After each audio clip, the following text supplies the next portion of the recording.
এলাকাবাসী আপনারা দেখেন, এই যে পুলিশ এবং র্যাবের সাথে আমাদের প্রায় 2 ঘন্টা সংঘর্ষ হয় এবং সর্বশেষ তারা সারেন্ডার করতে বাধ্য হয় আমাদের কাছে।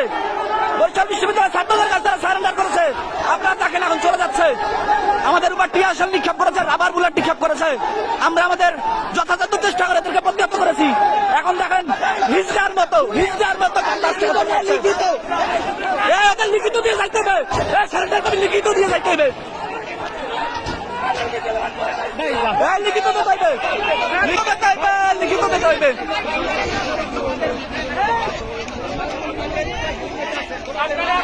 আপনারা দেখেন সাধারণ শিক্ষার্থী এমন ভাবে প্রতিরোধ করেছে, অভিযানদের শক্তি আপনারা দেখে রাখেন। এরা আমাদের কাছে সারেন্ডার করেছে, মাপ চেয়েছে। আপনাদের লিখিত দিতে হইবে, তো লিখিত।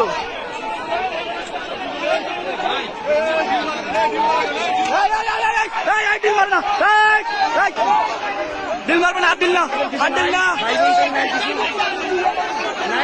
আপনাদের ফ্যামিলিতে কোটা নাই, অনেকের ফ্যামিলিতে কোটা নাই, অনেকের ফ্যামিলিতে কোটা নাই। হ্যাঁ,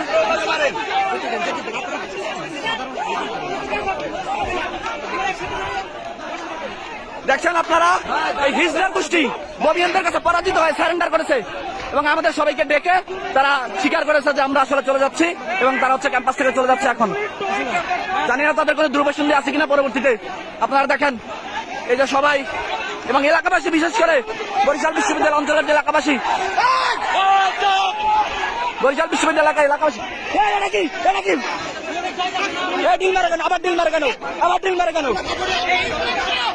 ভাই খেয়াল রাখেন, বাইরের থেকে কেউ যেন ডিল মারতে পারে না পারে।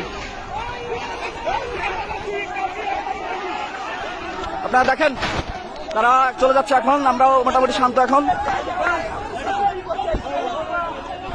এলাকাবাসী আমাদেরকে যথেষ্ট সহায়তা করেছে। এই বরিশাল দপদপিয়া ইউনিয়নের এলাকাবাসী, বরিশাল বিশ্ববিদ্যালয় আশেপাশের এলাকাবাসী, তারা আমাদের সর্বোত্তক সহযোগিতা করেছে। তাদের কাছে আমরা আসলেই কৃতজ্ঞ। এবং এই যে র্যাব, পুলিশ, তারা আমাদের কাছে সারেন্ডার করতে বাধ্য হয়েছে। তারা কিন্তু এখন ক্যাম্পাস ছেড়ে চলে যাচ্ছে। তারা প্রায় দীর্ঘ 2 ঘন্টা টিয়ার শেল এবং রাবার বুলেট নিক্ষেপ করেছে। আমরা সবগুলোই তাদেরকে প্রতিহত করেছি। এখন তারা চলে যাচ্ছে।